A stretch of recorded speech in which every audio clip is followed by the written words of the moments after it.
Bridge রয়েছে যেখানে গিয়ে পুরো নদীটা চলে যাচ্ছে, দেখা যাচ্ছে। আর অভিজ্ঞতা অবভিয়াসলি খুব সুন্দর। মানে এমনি রাঁচি তো শহরটাকে বলা হয় যে ঝর্ণা শহর, বিভিন্ন জায়গায় বিভিন্ন দিকে ফলস রয়েছে, তো এটা একটা নতুন অভিজ্ঞতা।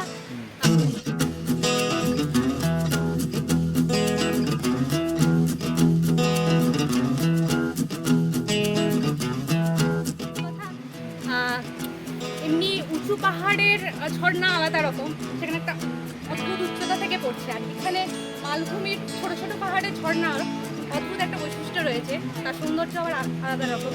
সেটা দেখা যাচ্ছিল অস্পষ্ট হলেও রামধনু তৈরি হয়েছে ঝর্ণার উপরে।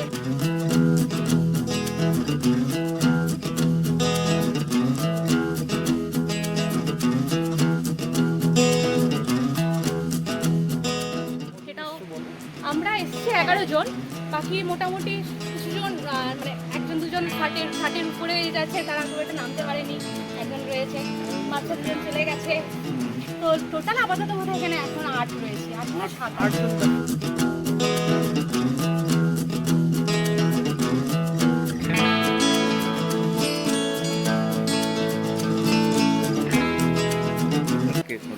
অসাধারণ একটা অভিজ্ঞতা, মানে এরকম পাশে এরকম ঝর্ণা আসে, ঝর্ণার জল এসে গায়ে ছিটকে ছিটকে লাগছে, এই অভিজ্ঞতা আগে হয়নি। তো ভালো, দারুণ।